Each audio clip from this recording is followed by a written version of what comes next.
નમસ્કાર મિત્રો, હું વિનોદ રાજપૂત શુભ એકેડમી વતી આપ સૌનું સ્વાગત કરું છું. જેમ તમે સૌ જાણો છો, આ આપણી જીપીએસસી પેપર સોલ્યુશન પરની વિડીયો સિરીઝ છે અને આની અંદર આપણે મિકેનિકલને લગતા ક્વેશ્ચન્સ પેપરમાં પૂછાયેલા સવાલોને ડિસ્કસ કરીએ છીએ. આ આપણો 6થો સબ્જેક્ટ છે અને એની અંદર આપણે પહેલા પાર્ટને ડિસ્કસ કરવાના છીએ અને આ પહેલા પાર્ટની અંદર જે આપણે ટૉપિક લેવાના છીએ એ છે કંડક્શન. આને લગતા આપણે આજે ક્વેશ્ચન્સ જોઈશું અને એને પાછળના કોન્સેપ્ટ.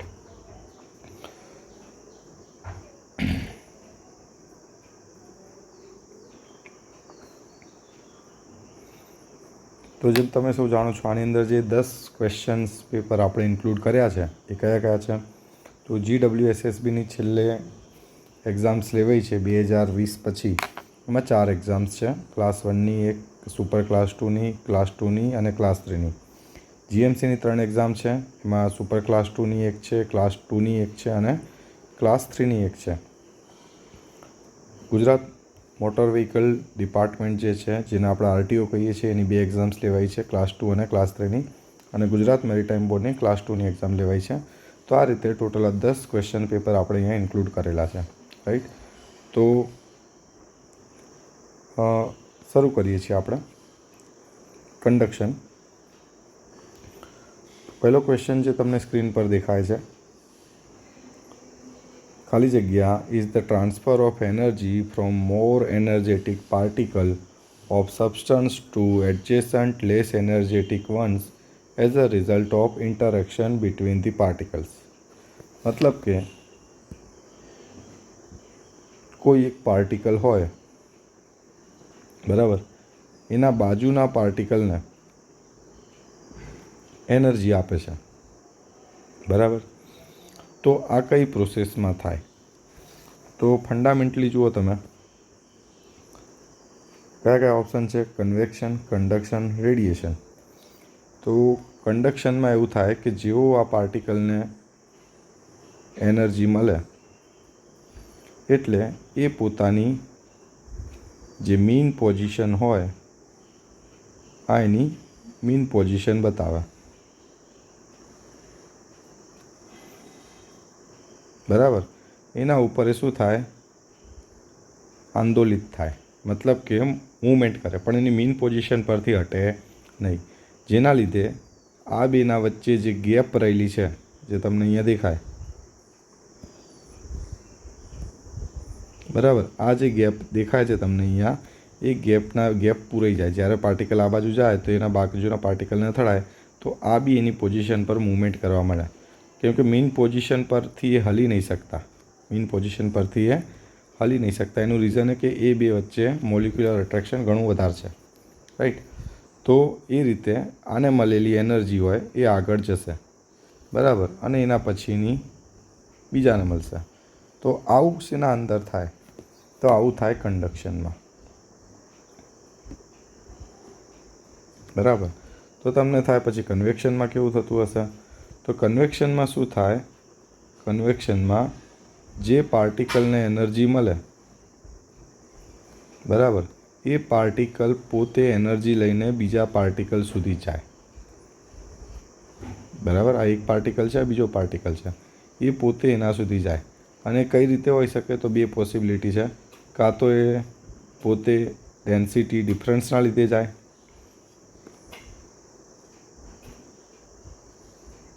અથવા તો આપણે આર્ટિફિશિયલી એને મૂવમેન્ટ આપીએ, બરાબર. તો આ કઈ ઘટના થઈ? કન્વેક્શનની, બરાબર. અહીંયા જે ડેન્સિટી ડિફરન્સના લીધે જાય છે વિથઆઉટ એની એક્સટર્નલ હેલ્પ, એને આપણે કહીશું ફ્રી કન્વેક્શન.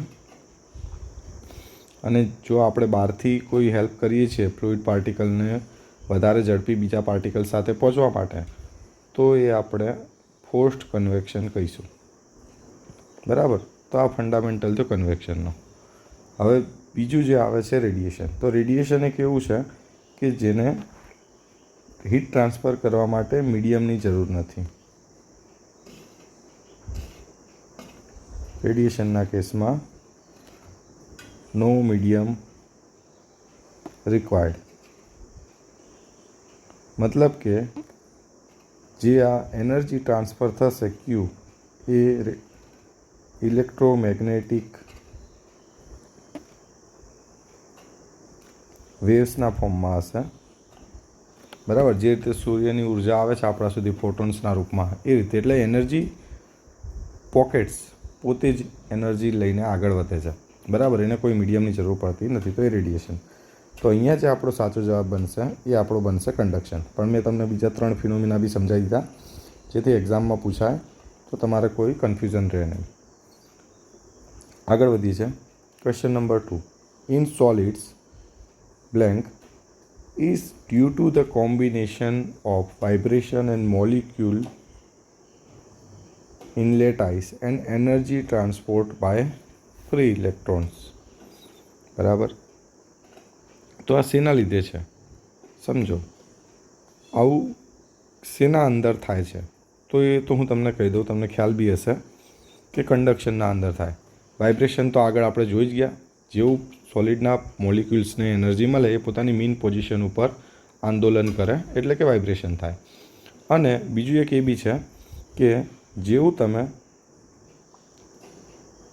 કોઈ સોલિડને ગરમ કરો, બરાબર, કોઈ સોલિડને માન લો કે તમે ગરમ કરો છો,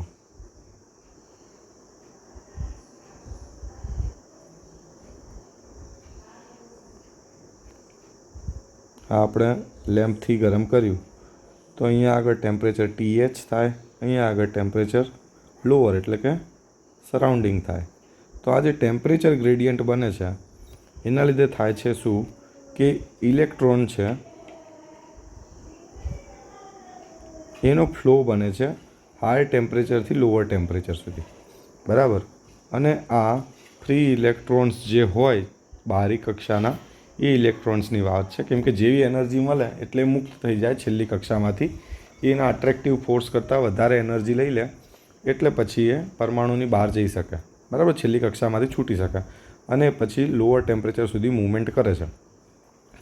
તો અહીંયા આગળ લેટાઇસની વાત કરી છે, કેમ કે લેટાઇસની અંદર આ ઘણું હોય છે. ઇલેક્ટ્રોન, ફ્રી ઇલેક્ટ્રોન્સ મતલબ ઇઝીલી છૂટા થઈ શકે છે. મેટલ્સની અંદર આપણે જોઈએ છે. હવે આ ઘણો અગત્યનો ભાગ ભજવે છે ઇલેક્ટ્રોન આની અંદર. કેમ કે અહીંયા એવું થાય છે કે જો તમારી 100% એનર્જી કંડક્શનથી થતી હોય તો 30થી 40% વાઇબ્રેશનના લીધે થાય છે અને બાકીની કહી શકો 60થી 70% છે એ આ ઇલેક્ટ્રોનના ફ્લોના લીધે થાય છે. એ જ રીઝન છે કે મેટલ્સ એટલે કે લેટાઇસ બેટર કંડક્ટર હોય છે હીટના અને ઇલેક્ટ્રિસિટીના બંનેના. બરાબર, કેમ કે ઇલેક્ટ્રિસિટી માટે ઇલેક્ટ્રોન જોઈએ. બરાબર, તો અહીંયા ઇલેક્ટ્રોન આપણને મળી રહે તો ઇલેક્ટ્રોન કન્ડક્શનમાં બી રોલ પ્લે કરે છે. પછી આનું બીજું એક્ઝામ્પલ કહું તમને કે આ પ્રમાણ ક્યાં જોવા મળે. તો જે આપણે થર્મોકપલ કામ કરે એ કઈ રીતે કરે, એક હાયર ટેમ્પરેચર અને લોઅર ટેમ્પરેચર વચ્ચે જંક્શન ક્રિએટ કરો. બરાબર, તો અહીંયા હાયર રાખો અને અહીંયા લોઅર રાખો તો ઇલેક્ટ્રોનનો ફ્લો થાય અને ઇલેક્ટ્રોનનો ફ્લો થવાથી તમને EMF મળે, ઇન્ડ્યુસ્ડ EMF. અને આ EMFને માપીને કેલિબ્રેટ કરીને ટેમ્પરેચર બતાવવામાં આવે. રાઈટ,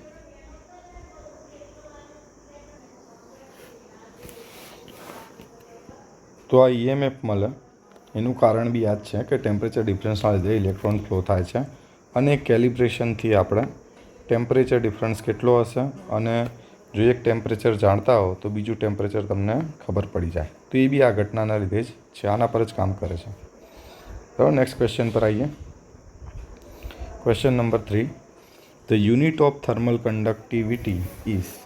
તો થર્મલ કન્ડક્ટિવિટીનો કોન્સેપ્ટ ક્યાંથી આવ્યો? તો જે Fourier's law of heat conduction છે કે Q proportional to A delta T by length. અને અહીંયા જે પ્રોપોર્શનાલિટી કોન્સ્ટન્ટ આવે છે એ આપણી થર્મલ કન્ડક્ટિવિટી છે. બરાબર, અહીંયા છે એ ક્રોસ સેક્શન એરિયા, માન લો કે આ રીતે હોય ક્યુબ. બરાબર, તો અહીંયાથી હીટ પાસ થાય Q. બરાબર, તો એટલી જ અહીંયાથી બહાર નીકળે, બરાબર. 1 ડાયમેન્શનલ છે અને આ અહીંયાનો ક્રોસ સેક્શન એરિયા હશે હીટને પરપેન્ડિક્યુલર. અહીંયા આગળ ટેમ્પરેચર T1, અહીંયા આગળ T2, તો બનશે આપણો ડેલ્ટા ટી, બરાબર. ટી હાયરથી ટી લોઅર બાજુ હીટ જાય, આ થઈ ગઈ એની લેન્થ, બરાબર. કહેવાનો મતલબ આ છે. તો અહીંયા આગળ કંડક્ટિવિટીનો યુનિટ શોધવો હોય તો આના પરથી જ આવે, Q divided by A cross section area divided by delta T by L. હવે ક્યુનો યુનિટ છે watt, cross section area metre square, delta T kelvin અને થિકનેસ મીટરમાં. તો મીટર મીટર કેન્સલ થઈ ગયું. તો આનો ફાઇનલ યુનિટ શું બન્યો? Vote per metre kelvin, right. તો આ યુનિટ કોનો થયો? થર્મલ કંડક્ટિવિટીનો. હવે આ જ રીતે બીજો એક યુનિટ બી તમારે યાદ રાખવાનો છે, હીટ ટ્રાન્સફર કોએફિશિયન્ટનો. તો એના પરથી જ બની જાય. કઈ રીતે? તો જુઓ, હીટ ટ્રાન્સફર કોએફિશિયન્ટ બીજો છે એચ કહીએ આપણે એને, એ આ છે ન્યૂટન્સ લો ઓફ કુલિંગ પરથી એચ એ ડેલ્ટા ટી, બરાબર. તો એચનો યુનિટ આના પરથી જ આપણે લઈએ, Q by A into delta T. તો watt per metre square kelvin. તો હીટ ટ્રાન્સફર કોએફિશિયન્ટનો યુનિટ પૂછાય, યાદ રાખવાનો watt per metre square kelvin. SI unit છે આ બંને. જો બીજું કન્વર્ઝન પૂછાય તો એ રીતે લખવાનું. તો ક્વેશ્ચન નંબર 3માં સાચો ઓપ્શન આવશે option A. Question number 4, thermal conductivity of any material depends on. ચલો આગળ આપણે જોઈ તો ગયા કે આપણું થર્મલ કંડક્ટિવિટી છે, પણ કોના પર ડિપેન્ડ કરે? તો તમે જોયું એમ થર્મલ કંડક્ટિવિટી છે એ મોલિક્યુલથી મોલિક્યુલ વચ્ચે એનર્જી કઈ રીતે ટ્રાન્સફર થાય છે એના પર છે. તો પહેલી વસ્તુ, જેમ એને એનર્જી વધારે મળે ક્યુ, એમ એ પોતે વધારે પોતાની મીન પોઝિશન પર વાઇબ્રેટ થાય, બરાબર. પછી બીજી વસ્તુ એ બી છે, જેમ જેમ એને હીટ મળે એમ મોલિક્યુલ્સ એકબીજાથી થોડા દૂર જાય, કેમ કે મટીરિયલનું એક્સપાન્શન થાય. મટીરિયલનું એક્સપાન્શન થવાથી આ બે વચ્ચેનું ડિસ્ટન્સ શું થઈ જાય? વધી જાય. આ જે ડિસ્ટન્સ હશે એ વધી જશે, જેથી વાઇબ્રેશન થવા છતાં બીજા મોલિક્યુલ સુધી એનર્જી જે પહોંચે છે એ કેવી થઈ જશે? ઓછી, બરાબર ને. કેમ કે બે વચ્ચેનું ડિસ્ટન્સ વધી ગયું એટલે મોલિક્યુલ અથડાશે, પણ એટલી ઇમ્પેક્ટથી અથડાઈ નહીં શકે એટલું, કેમ કે દૂર છે એનાથી વાઇબ્રેશનના હોવા છતાં પણ. તો હવે આપણને ખબર છે કે આ ડિસ્ટન્સ ક્યારે વધે? જ્યારે ડેન્સિટી ઘટે. મટીરિયલ એક્સપાન્ડ થાય તો એની ડેન્સિટી ઘટી જાય, કેમ કે માસ તો એટલું ને એટલું રહ્યું, વોલ્યુમ ઇન્ક્રીઝ થઈ ગયું. હવે ડેન્સિટી ક્યારે ઘટે? જ્યારે મટીરિયલ એક્સપાન્ડ થાય. તો મટીરિયલ ક્યારે એક્સપાન્ડ થાય છે? જ્યારે ટેમ્પરેચર વધે છે. તો ટેમ્પરેચર વધે, ડેન્સિટી ઘટે, તો એની કંડક્ટિવિટી ઉપર અસર થાય. પછી બીજું, આને એટલું ટેમ્પરેચર આપો કે આનું ફેઝ જ બદલાઈ જાય. આ સોલિડ છે તો સોલિડમાંથી થઈ જાય લિક્વિડ. તો સોલિડ કરતાં તો સોલિડમાં મોલિક્યુલ્સ માનો આટલા નજીક હોય તો લિક્વિડમાં તો વધારે દૂર જતા રહે, રાઈટ. તો આ ડિસ્ટન્સ તો વધારે વધી ગયું. તો ફેઝ ઉપર બી ડિપેન્ડ કરે છે. તો દેખો, ટેમ્પરેચર ઉપર બી ડિપેન્ડ કરે છે, ફેઝ ઉપર બી ડિપેન્ડ કરે છે, ડેન્સિટી ઉપર બી મેટર કરે છે. તો સાચો ઓપ્શન થશે આપણો ઓપ્શન ડી, બરાબર. ફેઝ ઉપર ઘણી અસર કરે. જેમ કે જુઓ, સોડિયમ છે, બરાબર. આ બે ફોર્મમાં અવેલેબલ હોય. લિક્વિડ ફોર્મમાં જ્યારે હોય, સોલિડ ફોર્મમાં હોય. લિક્વિડ ફોર્મમાં હોય ત્યારે એની થર્મલી કંડક્ટિવિટી છે 86 વોટ પર મીટર કેલ્વિન, અને જ્યારે સોલિડ છે ત્યારે છે 135 વોટ પર મીટર કેલ્વિન. તો મટીરિયલ એ જ છે, પણ તેમ છતાં બે વચ્ચે જબરજસ્ત ફરક છે, એ તમે જોઈ શકો એની થર્મલ કંડક્ટિવિટીમાં, બરાબર. એટલે ફેઝ ઉપર બી અસર તો કરે છે. ટેમ્પરેચર અને ડેન્સિટી ઉપર કઈ રીતે કરે એ બી મેં તમને કીધું. ક્વેશ્ચન નંબર 5 પર આવીએ. The transfer of heat by molecular collision is smallest in. શેની અંદર સ્મોલેસ્ટ હોય મોલિક્યુલર કોલિઝન? જેમાં મોલિક્યુલ્સ એકબીજાથી દૂર હોય. તો દેખો, સોલિડમાં તો નજીક હોય, લિક્વિડમાં એનાથી થોડા દૂર હોય, અને ગેસમાં સૌથી વધારે દૂર હોય. તો આપણો ઓપ્શન શું થશે? સી. જેટલા મોલિક્યુલ દૂર હશે એટલું એકબીજા વચ્ચે અથડાવાની કે એકબીજા સાથે ટકરાવાની પોસિબિલિટી ઓછી થઈ જાય. Question number 6, cork is good insulator because it has free electron, atomic collision, low vibration lattice, porosity. तो देखो લેટાઇસ વાઇબ્રેશન તો મોટા ભાગે શેની અંદર આવે સારું, જેના અંદર મેટલ હોય. કોર્ક મેટલ નથી, એ છે ડેડ, એક મિનિટ, એ છે ડેડ ટિશ્યુઝ ઓફ વુડ. બરાબર, કેવું છે હું તમને બતાવું, તમને ખ્યાલ આવી જશે. દેખો આ છે એક કોર્ક મટીરિયલની બનેલી સીટો છે.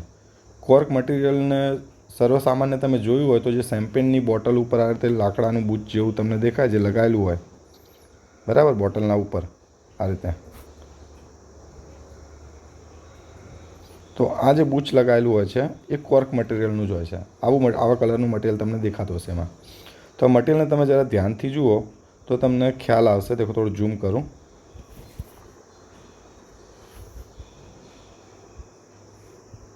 બરાબર, તો તમને આના અંદર રહેલી પોરોસિટી દેખાશે. બરાબર, અને આને જ ઇન્સ્યુલેશન માટે વપરાય છે. દેખો, સીટના બદલે પછી બીજું એક ફોર્મ છે આ બ્રિકના ફોર્મમાં. તો અહીંયા બી તમને દેખાય આના વચ્ચે એર પોકેટ્સ બનેલા હોય છે અને પોતે પાછું વુડનું છે. તો આ એર પોકેટ્સ હોવાના લીધે એર પાછી સારી ઇન્સ્યુલેટર છે. બરાબર, અને આની ડેન્સિટી બહુ જ ઓછી છે. તો એના લીધે ફાયદો એ થાય છે કે આને તમે ઇન્સ્યુલેટર તરીકે વાપરી શકો છો. આની કંડક્ટિવિટી કેટલી છે દેખો, બહુ લોઅર છે. અને કંડક્ટિવિટી જેની લોઅર હોય એ જ સારું ઇન્સ્યુલેટર હોય. 0.036થી લઈને 0.038 ડિપેન્ડ કરે કે કેવું મટીરિયલ બનાવેલું છે, એની ડેન્સિટી કેવી છે. બરાબર, ડિપેન્ડિંગ ઓન ઇટ્સ ડેન્સિટી આટલી થર્મલ કંડક્ટિવિટી હોઈ શકે. તો એકવાર કંડક્ટિવિટી બી બની શકે તો યાદ રાખી લેજો, કોઈ એક્ઝામમાં પૂછાય તો. પણ રીઝન શું છે? અંદર એર પોકેટ છે, એટલે અંદરથી મટીરિયલ કેવું છે? પોરસ. સાચો વિકલ્પ શું થશે? Option D, it's porosity. Question number 7 પર આવીએ. Thermal conductivity of water at 20 degree Celsius in order of, તો કેટલી હશે? યુનિટ તો વોટ પર મીટર કેલ્વિન જ આપ્યો છે. તો તમારે ડેટા યાદ રાખવાનો છે. આની થર્મલ કંડક્ટિવિટી છે 0.55. ઘણી બુકમાં 0.59 બી આપેલું છે. તો જનરલ યાદ રાખજો, 0.5 to 0.6 વચ્ચે વોટરની થર્મલ કંડક્ટિવિટી લેવાની. આ જ રીતે એરની બી યાદ રાખો. એરની થર્મલ કંડક્ટિવિટી પૂછાય કે ઓફ એર, તો 0.026. બરાબર, આટલી એરની છે. રાઈટ. ક્વેશ્ચન નંબર 8 પર આવીએ. ચલો, આનો જવાબ થશે ઓપ્શન સી. ક્વેશ્ચન નંબર 8 પર આવીએ. Which of the following has maximum value of thermal conductivity? તેમાં મેક્સિમમ થર્મલ કંડક્ટિવિટી કોની છે? તો ઓબ્વિયસ વસ્તુ છે આઈસ. તો ચલો લિક્વિડના ફોર્મમાં છે. વોટરનું લિક્વિડ ફોર્મ છે, જે સોલિડ ફોર્મ છે. ગ્લાસ છે, વુડ છે. તો સૌથી વધારે મેટલ્સની હોય આની અંદર, અને મેટલ્સ છે આપણી કોપર. કોપરની કંડક્ટિવિટી અલગ અલગ આપેલી હોય છે, પણ જનરલી 380થી લઈને 410 સુધીની વેલ્યુ આપેલી હોય છે કોપરની. બરાબર, આમાં જેટલાની ખ્યાલ છે હું તમને કહું. વુડની કંડક્ટિવિટી જનરલી ઇન્સ્યુલેટર છે, અને એની જે હોય છે ઇન્સ્યુલેટર તરીકે 0.12થી 0.25 સુધી હોય છે થર્મલ કંડક્ટિવિટી. ઇન્સ્યુલેટર છે. ગ્લાસ બી એવું છે, સારું કંડક્ટર નથી. 0.962 લઈને 1.2 સુધીની થર્મલ કંડક્ટિવિટી હોય છે. આઈસની એક્ઝેક્ટ મને યાદ નથી, પણ એવી થર્મલ કંડક્ટિવિટી નથી. એ બી ઇન્સ્યુલેટર તરીકે કામ કરે છે. એટલે તમે જોયું હશે કે જે ઠંડા રીજન છે, પોલર રીજન, એની અંદર બરફના ઘર બનાવે છે, કેમ કે અંદરની હીટને બહાર જવા નહીં દેતું. એટલે કે બરફના જે ઇગ્લુ બનાવેલા હોય છે આવા શેપમાં, તમને ખ્યાલ હોય તો. બરાબર, આ રીતે હોય. અહીંયાથી એન્ટ્રી લો અને આખું જે હોય એ ચોસલાનું બનેલું હોય ઇગ્લુ. બરાબર ને? તો આ ઇગ્લુનું બનાવવાનું રીઝન બી શું હતું? તમારા પહેલાં આવી ગયું હશે સમાજ વિદ્યામાં એમાં ભણવામાં, કે આ બરફનું ઘર કેમ બનાવેલું હોય? બરફના ઘરમાં ઉલટાની વધારે ઠંડી લાગે. તો એવું નથી. અંદર તમે જતા રહો, બરાબર, તો પછી હીટ જે હોય અંદર ટ્રેપ થયેલી લે, કેમ કે બરફ જે છે એ સારા ઇન્સ્યુલેટરનું કામ કરે છે. બરાબર, એટલે ડેફિનેટલી એ કોપરને તો બીટ નહીં જ કરે. ત્યાં સાચો ઓપ્શન આપણો થશે ઓપ્શન એ. બરાબર. ક્વેશ્ચન નંબર 9 પર આવીએ. Thermal conductivity of iron with rise in temperature normally કીધું છે આયન માટે, તો થર્મલ કન્ડક્ટિવિટી કોઈ બી મેટલ્સની હોય એ ટેમ્પરેચર રાઇઝ સાથે ડિક્રીઝ થાય છે, અને એનું મેઇન રીઝન મેં કીધું એમ કે એની ડેન્સિટી ડિફરન્સ, એનો ડેન્સિટી એની ઘટી જાય છે. એટલે કે મોલિક્યુલ્સ એકબીજાથી જે પહેલાં જેટલા હોય એના કરતાં થોડા દૂર જતા રહે. એના લીધે લેટાઇસ વાઇબ્રેશનથી એનર્જી જે ટ્રાન્સફર થવી જોઈએ એ પહેલાં જેટલી થતી હતી એટલી ટ્રાન્સફર થઈ શકતી નથી. એટલે ડિક્રીઝ સાચો ઓપ્શન આવે. પણ યાદ રાખજો, મેટલ્સના અંદર લેટાઇસ વાઇબ્રેશનની સાથે ફ્રી ઇલેક્ટ્રોન બી હોય છે, અને ટેમ્પરેચર વધવાની સાથે ફ્રી ઇલેક્ટ્રોનનો ફ્લો વધે છે. બરાબર. એટલે સમજો આ લેટાઇસ વાઇબ્રેશનથી જેટલો ક્યુ ટ્રાન્સફર ઘટ્યો અને ફ્રી ઇલેક્ટ્રોનના લીધે જે ક્યુ વધ્યો, એ બેનો ડિફરન્સ, આનું વધવું અને આનું ઘટવું, એ બેમાં કોની ક્વોન્ટિટી વધારે છે એના પર ડિપેન્ડ કરે. મોટા ભાગે આની ક્વોન્ટિટી વધારે હોવાને લીધે, ઘટવાની ક્વોન્ટિટી વધારે હોવાના લીધે ઓવરઓલ થર્મલ કન્ડક્ટિવિટી ઘટે છે. પણ અમુક મેટલ્સ છે જેના અંદર ફરક પડે છે, જેમ કે બ્રાસ છે, બ્રાસની અંદર આવું થાય છે. એલ્યુમિનિયમમાં બી અમુક ગ્રેડમાં થાય છે, યુરેનિયમમાં બી થાય છે. તો આ બધા એક્સેપ્શનલ કેસ છે મેટલ્સની અંદર. બરાબર. પણ જનરલ કીધું છે અહીંયા, આયન માટે કીધું છે, તો આયન માટે ડોન્ટ વરી, ડિક્રીઝ જ આવશે. ક્વેશ્ચન નંબર 10 પર આવીએ. Which order is correct for decreasing the thermal conductivity? એટલે સૌથી વધારે થર્મલ કન્ડક્ટિવિટી કોની છે? તો એક રફ એસ્ટિમેશન તમને ખબર હોવું જોઈએ. ખબર ના હોય તો બી તમને અમુક તો ખ્યાલ આવી ગયો હશે કે ચલો કાસ્ટ આયનની સૌથી વધારે હોય, એટલે ઓપ્શન એ અને ડી છે. કેમ કે ગ્લાસ, વોટર, વુડ, આમાં વોટર બી ઇન્સ્યુલેટર જેવું છે, વુડ બી ઇન્સ્યુલેટર જેવું છે. ગ્લાસ પણ કંઈ સારું કન્ડક્ટર નથી, રાઈટ? તો હું તમને અહીંયા થર્મલ કન્ડક્ટિવિટીની વેલ્યુ કહી દઉં, એટલે થોડું તમને ઇઝી રહેશે જસ્ટિફાય કરવામાં. તો કાસ્ટ આયન અલગ અલગ ગ્રેડના હોય છે, એટલે એના બેઝ ઉપર ડિપેન્ડ કરે છે. 15થી લઈને 60 કે ઘણા કેસમાં તો 70 સુધીની થર્મલ કન્ડક્ટિવિટી હોય. યુનિટ હું એ જ રાખું છું. બરાબર. અહીંયા લખી દઉં, યુનિટ મેં એ જ રાખ્યો છે, વોટ પર મીટર કેલ્વિનનો, કે માટે. બરાબર. કાસ્ટ આયન માટે 15થી 70. વોટર માટે વાત કરીએ તો હમણાં જ આપણે સ્ટાન્ડર્ડ જોઈ ગયા, 0.5થી લઈને 0.6 સુધી બુકમાં વેલ્યુ આપી હોય છે. હવે વિન્ડો ગ્લાસની પણ લગભગ મેં તમને કીધી નિયરલી 1ની આજુબાજુ હોય છે, પણ ઘણી બુકમાં વધારે પ્રિસાઇસલી લખેલું હોય 9.6થી લઈને 0.98 કે 99 સુધી. વુડ માટે કન્ડક્ટિવિટી કહીએ તો વુડ બી ઇન્સ્યુલેટર છે, એની કન્ડક્ટિવિટી બી ઓછી જ છે, 0.12થી લઈને ડિપેન્ડ કરે છે કયા ગ્રેડનું છે, 0.25 કે 27 સુધી બી હોઈ શકે. બરાબર. વુડ કેટલું અંદર મોઇશ્ચર કન્ટેન્ટ છે, કયું નહીં, શું ડેન્સિટી, એના ઘણા ઉપર ડિપેન્ડ કરે.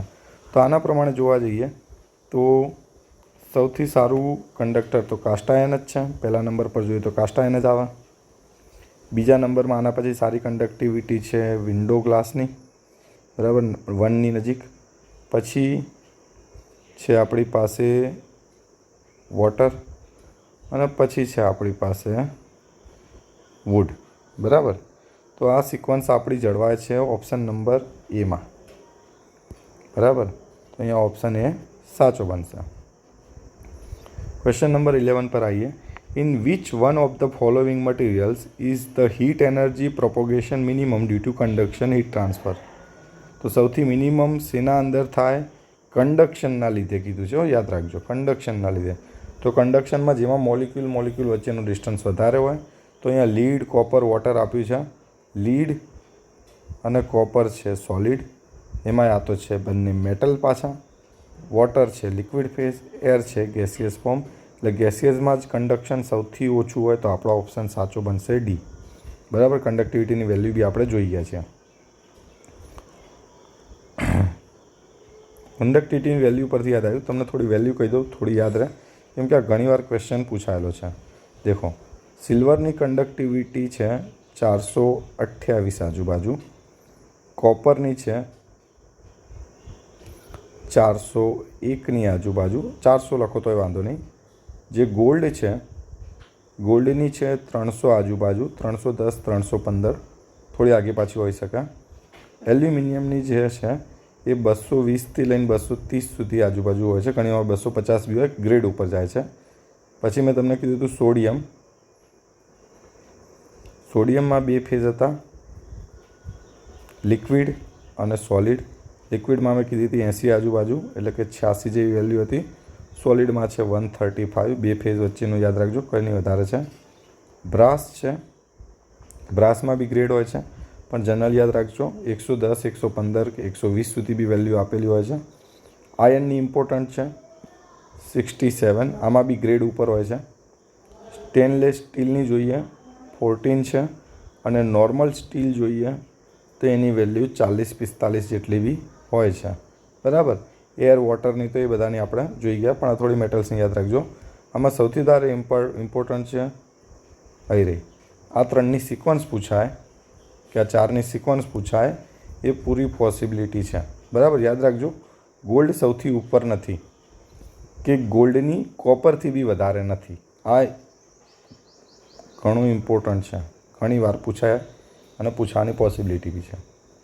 ક્વેશ્ચન નંબર 12 પર આવીએ.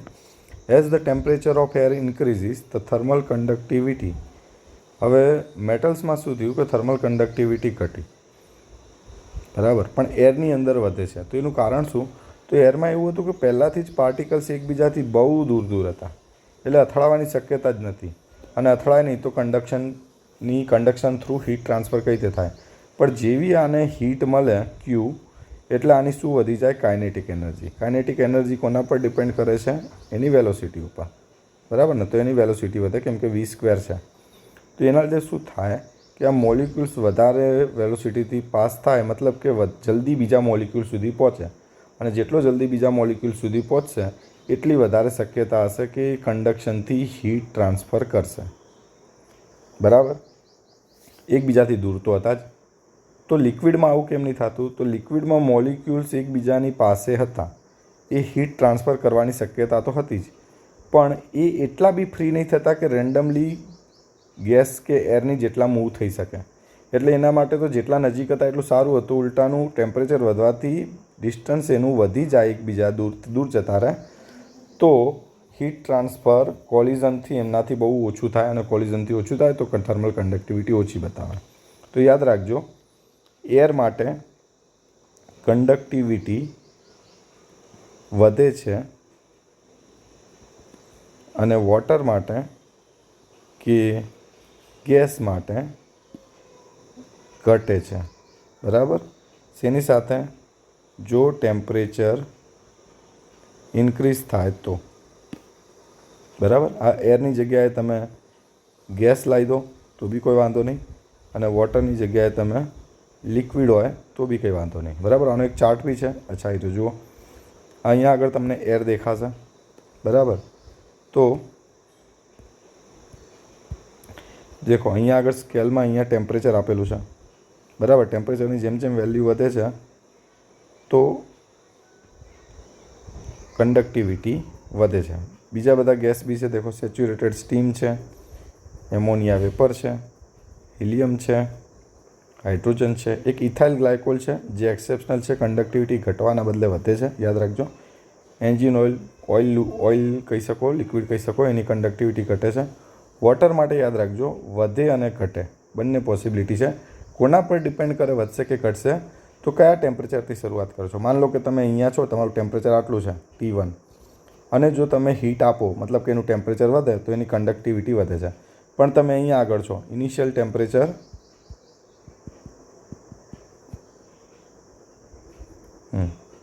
પણ માન લો કે તમારું ટેમ્પરેચર અહીંયા આગળ છે. બરાબર. તમારું ટેમ્પરેચર અહીંયા આગળ છે, તો શું કરશો? અહીંયા આગળ ટેમ્પરેચર હોય તો તમે અહીંયા છો, હવે હીટ આપો, ટેમ્પરેચર વધે તો થર્મલ કન્ડક્ટિવિટીમાં શું થયો? ઘટાડો થયો. તો વોટર માટે મે ઇન્ક્રીઝ મે ડિક્રીઝ સાચો ઓપ્શન છે, કેમ કે તમને ઇનિશિયલ ટેમ્પરેચર ખબર ના હોય તો તમને ખબર પડે નહીં કન્ડક્ટિવિટી વધશે કે ઘટશે. રાઈટ. 13 પર આવીએ. Which of the following is an isotropic and exhibits change in thermal conductivity due to directional preference. તો 2 ટર્મ્સ યાદ રાખો, isotropic and an isotropic materials. Isotropic એટલે જેની પ્રોપર્ટી, કોઈ પણ પ્રોપર્ટી ઇન્ડિપેન્ડન્ટ હોય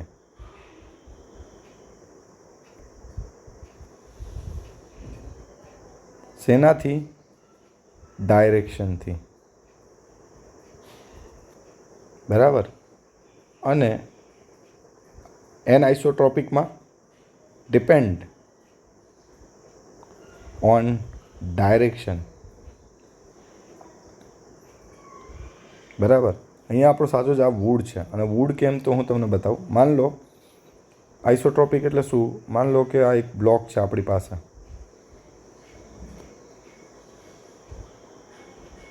બરાબર. કોર્ડિનેટ બતાવી દઈએ આ રીતે. ફોર એક્ઝામ્પલ એક્સ, વાય અને ઝેડ છે. તો માન લો કે આ ડાયરેક્શનમાં હીટ ફ્લો કરીએ ત્યારે કન્ડક્ટિવિટી કે એક્સ છે. આ ડાયરેક્શનમાં હીટ ફ્લો કરીએ ત્યારે કન્ડક્ટિવિટી કે વાય છે. અને આ ડાયરેક્શનમાં હીટ ફ્લો કરીએ કન્ડક્ટિવિટી કે ઝેડ છે. તો જ્યારે કે એક્સ ઇક્વલ ટુ કે વાય ઇક્વલ ટુ કે ઝેડ થાય તો એનઆઇસોટ્રોપિક, બરાબર, કન્ડક્ટિવિટીની વાત કરી. અને એનઆઇસોટ્રોપિકમાં ઇન્ડિપેન્ડન્ટ હોય, મતલબ કે એક્સ, કે વાય, કે ઝેડ કોઈ એકબીજા સાથે સરખા હોય નહીં. અથવા તો બની શકે બે સરખા હોય ને ત્રીજા અલગ હોય. તો આવું વુડમાં કેમ થાય છે? તો વુડ બ્લોકને તમે ધ્યાનથી જોયું હોય તો આ રીતે લેયર બાય લેયર બનેલું હોય છે, બરાબર કે નહીં? તો એના લીધે આ ડાયરેક્શનમાં થર્મલ કન્ડક્ટિવિટી એની હોય એ બધી સરખલ રહે, મતલબ કે રેડિયલ ડાયરેક્શનમાં સરખા જેવી છે. પણ જો એની જ જગ્યાએ જો તમે આ રીતે વુડ બ્લોકને કન્સિડર કરો અને અહીંયાથી હીટ ટ્રાન્સફર કરાવો તો એની થર્મલ કન્ડક્ટિવિટી અલગ આવશે, બરાબર. એટલે આ કે એક્શિયલ અને કે રેડિયલ સરખો ના હોય, બરાબર. અને એનું રીઝન શું કીધું મેં? રીઝન એ જ છે કે બંને ડાયરેક્શનમાં એના ફાઇબર્સની ગોઠવણી સરખી નથી, બરાબર. એટલે જ દેખો તમારે આને કાપવું હોય તો તમે આ ડાયરેક્શનમાં, એક્શિયલ ડાયરેક્શનમાં ઇઝીલી કાપી શકો છો. પણ કુહાડી તમે આ ડાયરેક્શનમાં મારો તો ઇઝીલી કપાશે નહીં, બરાબર. તો અલગ અલગ છે, ગોઠવણી સરખી છે જ નહીં એના લીધે. તો ઓપ્શન એ આપણો સાચો વિકલ્પ બનશે, બરાબર. Question number 14. ખાલી જગ્યા of the material can be viewed as ratio of heat conduction through material to the heat stored per unit volume. તો આ જે પ્રોપર્ટી છે એને આપણે કહીએ છીએ, યાદ રાખજો,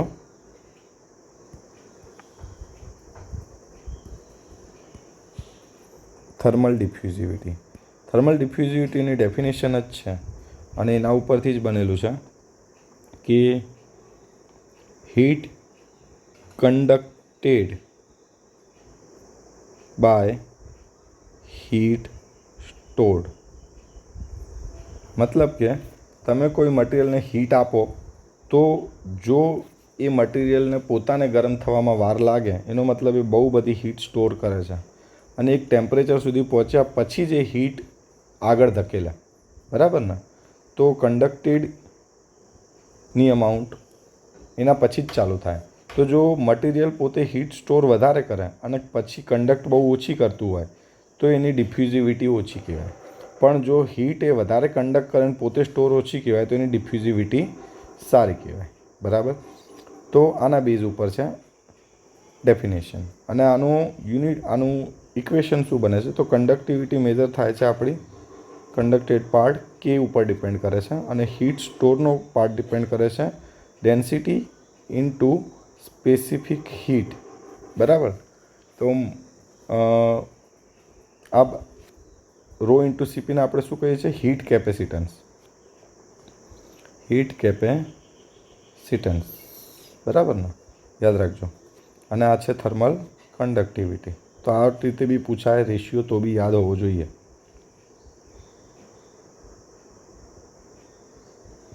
બરાબર. આ છે થર્મલ ડિફ્યુઝિવિટી. તો ઓપ્શન બી અહીંયા સાચો બનશે.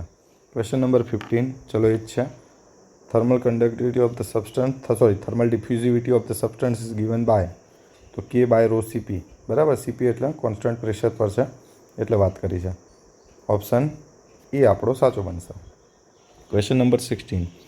Four a wall of same thickness સરખી છે તો L1/L1 અને L2 સરખા લઈ લઉં બે બ્લોક માટે. ક્રોસ સેક્શન એરિયા બી સરખા છે. Cross section area A1 A2. Conductivity અલગ અલગ છે તો K1/K2નો રેશિયો આપ્યો છે 1/2. બરાબર, તો K1 ને બરાબર 1 લઉં અને K2 ને બરાબર 2 લઉં. સેમ ટેમ્પરેચર ડિફરન્સ તો ડેલ્ટા T1 ડેલ્ટા T2 કેવા છે? સરખા છે. તો Q1 Q2નો રેશિયો શોધો. શું શોધવાનું છે? Q1/Q2. તો સિમ્પલ છે, ડાયરેક્ટ બી ખબર પડી જાય, છતાં આપણે જોઈએ. ચલો, Q બરાબર શું થાય? K1 A1 delta T1 L1 K2 A2 delta T2 L2. તો દેખો આ સરખું છે, આ સરખું છે. એક મિનિટ, અહીંયા ભૂલ થઈ. શું આવશે? A2 હતો, બરાબર. A1 A2 બી સરખા છે, પછી આ બી સરખા છે. તો મતલબ કે આનો મતલબ આ ટર્મ્સ કેન્સલ, આ ટર્મ્સ કેન્સલ, આ બી કેન્સલ. તો આ બસ સિમ્પલ ઇક્વેશનમાં મૂકી દો વેલ્યુ તો તમને મળી જાય 1/2. ઓપ્શન એ આપણો સાચો વિકલ્પ બનશે. બરાબર. ચલો, if the heat transfer through the glass of window is in the direction normal to the surface of the glass only, it is called. ચલો, કેવું છે?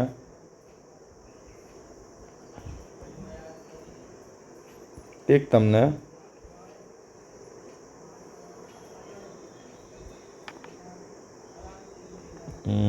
ઉભા રહો.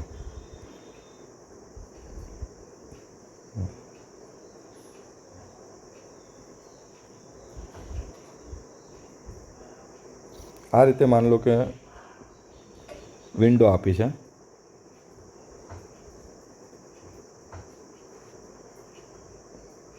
વિન્ડોનો ગ્લાસ આપ્યો છે, બરાબર.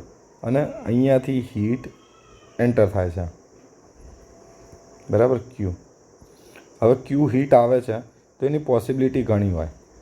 દેખો, અહીંયા થઈને એ આ ડાયરેક્શનમાં જઈ શકે, બરાબર, ક્યુ. પછી બીજું આ ડાયરેક્શનમાં જઈ શકે અને ત્રીજી વસ્તુ આ ડાયરેક્શનમાં જાય. તો અહીંયા એક જ વસ્તુ કીધી છે. શું કીધું છે? કે નોર્મલ ડાયરેક્શનમાં જાય છે, બરાબર, સરફેસની. તો એ ડાયરેક્શન કઈ થઈ? આ સરફેસ થઈ આપણી, એને નોર્મલ ડાયરેક્શન થઈ આ. તો આ એક જ ડાયરેક્શનમાં જાય છે ને, બીજી ડાયરેક્શનમાં કીધી જ નથી આપણને. તો 1 ડાયમેન્શનલ થઈ ગયું. સિમ્પલ વસ્તુ છે, બરાબર. Question number 18.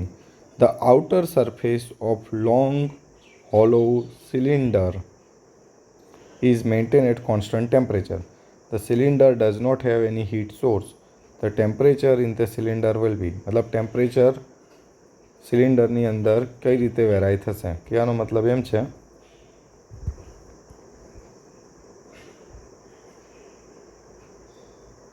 બરાબર. આ રીતે તમને સિલિન્ડર આપ્યું છે,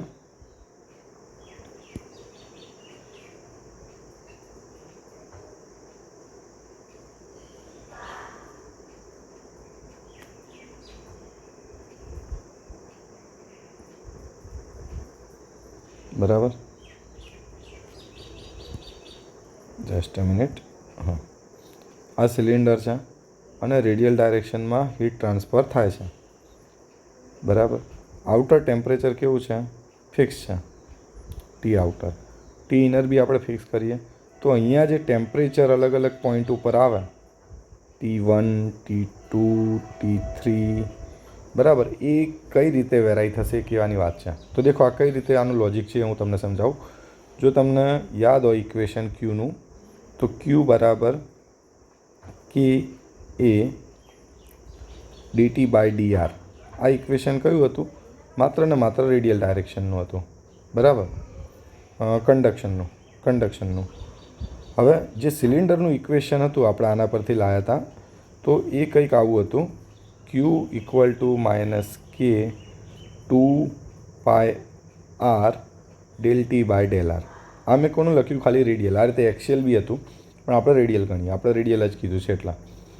તો અહીંયા આગળ જો આ ઇક્વેશનને તમે જુઓ ધ્યાનથી તો ક્યુ તો ચલો હીટ ટ્રાન્સફર ફિક્સ જ રહેવાનો છે, કે બી આપણો ફિક્સ જ રહેવાનો છે, થર્મલ કન્ડક્ટિવિટી બદલાતી નથી, બરાબર.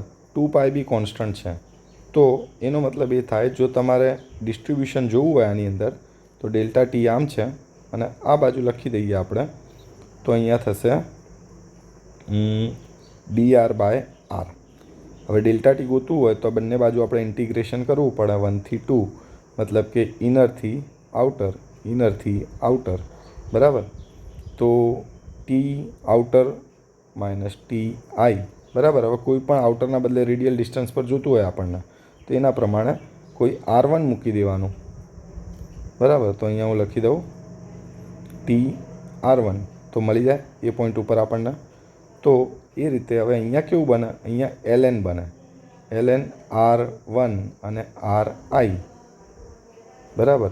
તો આ ડિસ્ટ્રીબ્યુશન કેવું થયું? લોગેરિથમિક. કેવું થયું ડિસ્ટ્રીબ્યુશન?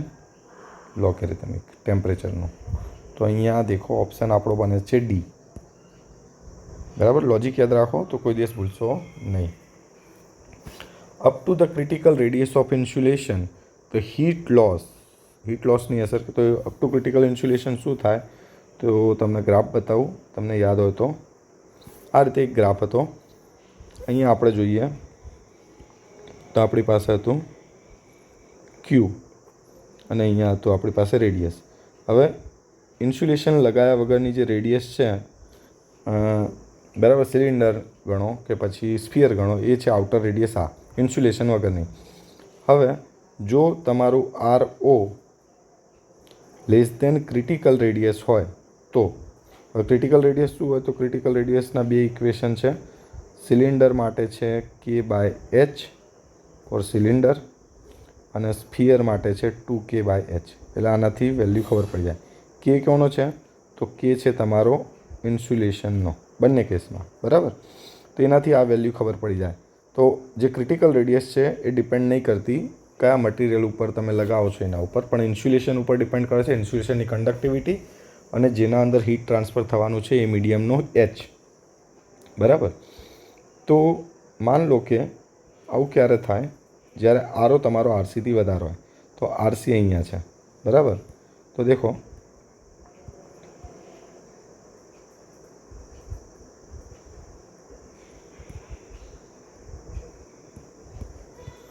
તો કેવું થાય? અહીંયાથી જેમ જેમ તમે હીટ એડ કરતા જાઓ એમ તમારો ક્યુ વધતો જાય છે અને પછી જેમ જેમ RCને ક્રોસ કરો એમ ઘટતો જાય, બરાબર. તો ત્યાં સુધી શું થાય છે? વધે છે. એટલે કે ક્યુ તમારો મેક્સિમમ બને, અહીંયા આગળ, બરાબર. યાદ રાખજો ક્યુ મેક્સ ક્યારે? જ્યારે R ઇક્વલ ટુ કેટલો થઈ જશે? ક્રિટિકલ રેડિયસ જેટલો, બરાબર. અને આ વખતે ક્યુ મેક્સ હોય. ક્યુ મેક્સ કેમ હોય? કેમ કે ક્યુ બનેલો હોય delta T by R thermal resistance. એટલે થર્મલ રેઝિસ્ટન્સ અહીંયા કેવો હશે? ક્યુ મેક્સ હશે ત્યારે આર થર્મલ કેવો હશે? મિનિમમ. એટલે એ બી યાદ રાખજો. તમને ક્યુ પૂછ્યો છે કે આર પૂછ્યો છે? તો દેખો heat loss decreases with addition of insulation. તો હીટ લોસ ડિક્રીઝ થાય છે ને ઇન્ક્રીઝ થાય છે. Heat loss increases with addition of insulation. Yes, તો સાચું છે. પણ બીજા ઓપ્શન બી જોઈ લેવા.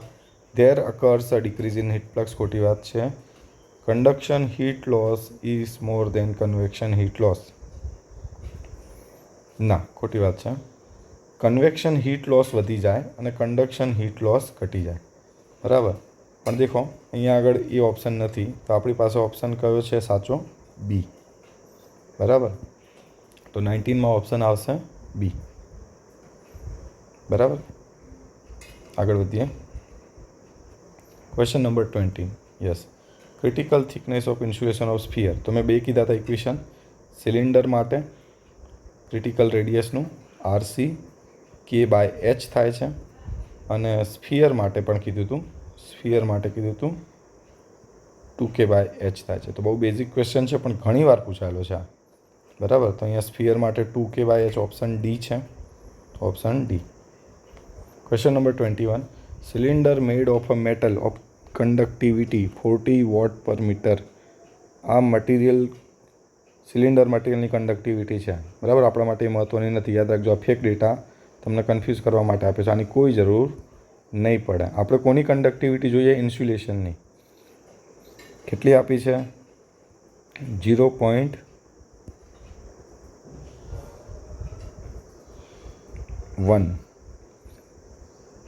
If the convective heat transfer coefficient with air કેટલો આપ્યો છે? 5 vote per metre square kelvin. શું આપ્યો છે? આ H. તો ક્રિટિકલ રેડિયસ શોધવાની. સિલિન્ડર છે, પહેલાં યાદ રાખો ઇક્વેશન.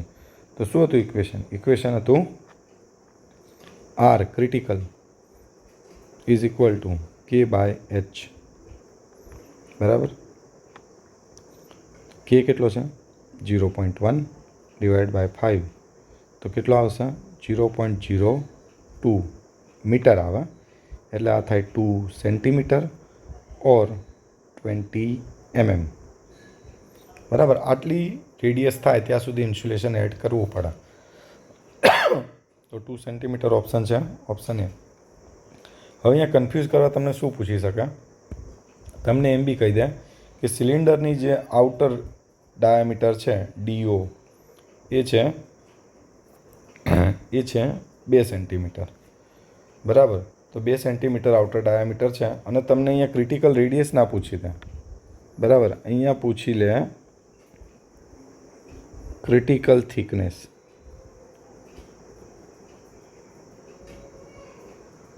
તો ક્રિટિકલ થિકનેસ કેટલી થાય? તો માન લો આ રીતે સિલિન્ડર આપ્યું છે, બરાબર. તો આ થયો તમારો DO 2 સેન્ટીમીટર. તો RO કેટલો થયો? RO થયો 1 સેન્ટીમીટર. અને અહીંયા કેટલો આવ્યું? ક્રિટિકલ 2. તો ક્રિટિકલ 2 આવ્યું તો હજી 1 સેન્ટીમીટર વધશે ને. તો તમારું કેટલું થયું? R ક્રિટિકલ, મતલબ કે આ રીતે બને.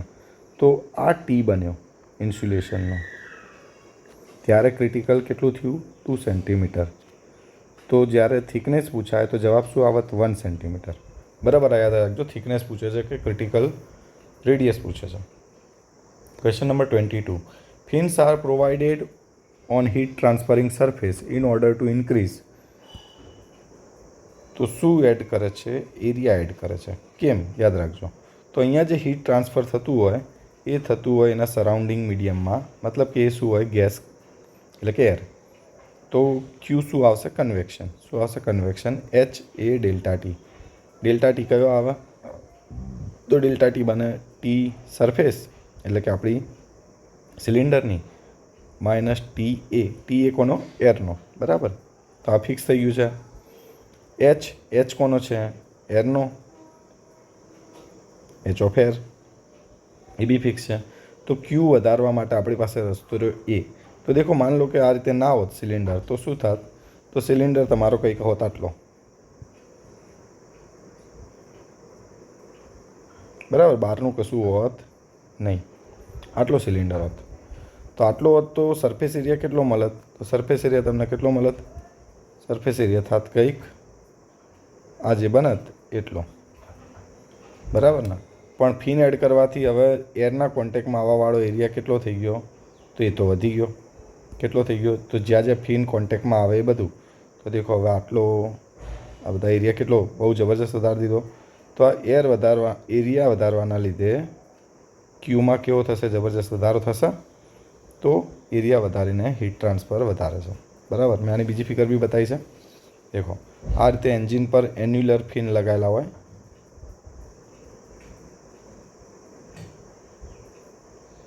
બરાબર ને. અને આપણને આ રીતના દેખાય. આ ફિગર મેં તમને હાલત સમજાવી, આ 3D ફિગર બતાવી જે તમે બાઇક્સમાં જુઓ છો, બરાબર. Question number 23. Transient heat conduction. ટ્રાન્ઝિયન્ટના બે ટાઈપ છે. ટ્રાન્ઝિયન્ટ બે ટાઈપનું હોય. ટ્રાન્ઝિયન્ટ એટલે શું? બદલાતું. યાદ રાખો, ટ્રાન્ઝિયન્ટનો મતલબ થાય બદલાતું. તો બે રીતે હીટ ટ્રાન્સફર કન્ડક્શન થતું હોય. ટ્રાન્ઝિયન્ટ કન્ડક્શન કાં તો પિરિયોડિક હોય અથવા તો નોન પિરિયોડિક હોય. પિરિયોડિક અને નોન પિરિયોડિક એટલે દેખો તો અર્થની સરફેસ ગરમ થાય છે, ઠંડી થાય છે, ગરમ થાય છે, ઠંડી થાય છે. જે ભાગ સૂરજ બાજુ આવે ગરમ થાય, જે બાજુ સૂરજથી બીજી બાજુ હોય એ ઠંડો થાય. પણ આ સતત ફરતી રહે છે પૃથ્વી, એટલે ઠંડો ગરમ થતો રહે. તો અર્થનું ગરમ થવું, અર્થના સરફેસનું ગરમ થવું એ કેવું કહેવાય? પિરિયોડિક કહેવાય. યાદ રાખજો, આવું બી પૂછાય પિરિયોડિક છે કે નોન પિરિયોડિક. તો અને નોન પિરિયોડિક કોને કીધું? એકવાર થઈને બંધ થઈ જાય. બરાબર. તો હીટ ટ્રીટમેન્ટ કરીએ છીએ આપણે મેટલ્સની, એમાં એની અંદર આપણે ભઠ્ઠીમાં ગરમ કરીએ છીએ સ્પેસિમેનને. બરાબર. 700, 800, 900 જે ટેમ્પરેચર પર લઈ જઈએ, પછી એકદમ એનું ક્વેન્ચિંગ કરી નાખીએ ઓઇલમાં, પાણીમાં કે હવામાં, પછી એને ફરી ગરમ કરીએ છીએ. ના, તો એકવાર ગરમ કરીને ઠંડુ થઈ ગયું, કાયમ માટે ઠંડુ થઈ ગયું. બરાબર. તો આની અંદર શું થાય છે? સરફેસ ટેમ્પરેચર કે મેટલ કે સોલિડનું ટેમ્પરેચર દરેક પોઈન્ટ ઉપર ટાઈમ સાથે બદલાતું હોય છે. પિરિયોડિકમાં બસ બદલાઈને પાછું આવે અને પાછું બદલાય, એટલે સાયક્લિક છે. જ્યારે નોન પિરિયોડિકમાં એક ટેમ્પરેચર એકવાર બદલાઈ ગયું પછી પાછું ત્યાં આવતું નથી. બરાબર. તો આનું ખરી ડેફિનેશન શું થાય છે? આ છે conduction when temperature at a point varies with time. બરાબર. અહીંયા આગળ સતત બદલાય, પાછું આવી બી જાય સાયક્લિક, અને અહીંયા એકવાર બદલાઈ ગયું તે પાછું આવતું નથી. ઓપ્શન ડી અહીંયા આપણો સાચો વિકલ્પ બનશે. Question number 24. In unsteady state conduction for bodies with negligible temperature gradient, the time temperature variation curve is. Time temperature variation curve કેવો હોય છે? તો આ જે અનસ્ટેડી સ્ટેટ હીટ કન્ડક્શન છે એ લમ્પ હોય કે લમ્પ સિવાયનું હોય, એ બંને માટે સરખા જેવું જ રહે છે. કઈ રીતે? તો તમને બતાવું. માની લો લમ્પ માટે છે, તો લમ્પ હીટ કેપેસિટન્સની કન્ડિશન હતી બાયોટ નંબર HLC/K. બરાબર. HLC/Kમાં કે મટીરિયલનો છે, બરાબર, LC બી મટીરિયલનો છે. LC એટલે શું થાય? વોલ્યુમ અને સરફેસ એરિયાનો રેશિયો. બરાબર. H છે એ એના સરાઉન્ડિંગ મીડિયમનો થશે. તો આ બાયોટ નંબર જે છે એની વેલ્યુ <0.1 આવે તો એ આપણું લમ્પ મેથડ કહેવાય. અને લમ્પ મેથડનું ઇક્વેશન બતાવું તો લમ્પ મેથડનું ઇક્વેશન આવું છે ટેમ્પરેચર વેરિએશનનું, θ/θi. થીટા એટલે શું? તો ટી જે બી પોઈન્ટ ઉપર જે બી ટાઈમે જોતો હોય એ ટાઈમે ટેમ્પરેચર, અને સરાઉન્ડિંગ ટેમ્પરેચર, પછી ટી ઇનિશિયલ ટેમ્પરેચર, અને ઇનિશિયલ એટલે શરૂઆતમાં કેટલું હતું ટેમ્પરેચર, અને ઇન્ફાઇનાઇટ ટાઈમ પછી કેટલું થવાનું છે. ઇન્ફાઇનાઇટ ટાઈમ પછી તો એના સરાઉન્ડિંગ મટીરિયલ જેટલું જ સરાઉન્ડિંગ ફ્લુઇડ જેટલું થઈ જાય. તો આનું જે રિલેશન હતું એ કંઈક આવું હતું: exponential of -H A surface by ρVC by time, એટલે કે ટી, કેટલા ટાઈમ પછી તમારે ટેમ્પરેચર જોઈએ છે. બરાબર. આ રીતે રિલેશન હતું. એક્સપોટેન્શિયલ ઓફ અથવા E⁻ પણ તમે કહી શકો. તો આ રિલેશન હતું. તો અહીંયા આગળ તમે જોઈ શકો આ રિલેશન કેવું છે? એક્સપોટેન્શિયલ ફોર્મમાં. એટલે ઓપ્શન ડી આપણો સાચો થશે. પણ અહીંયા બીજી બી થોડી વાત કહી દઉં તમને. અહીંયા જે આ જે ટર્મ છે એ શું કહેવાય છે? તો આ જે ટર્મ જે છે એ રહ્યું આખું, એ છે થર્મલ ટાઈમ કોન્સ્ટન્ટ, જે છે 1/HAS મલ્ટીપ્લાય બાય ρVC. અહીંયા આગળ 1/H એ સરફેસ જે છે એ કહેવાય છે કન્ડક્શન,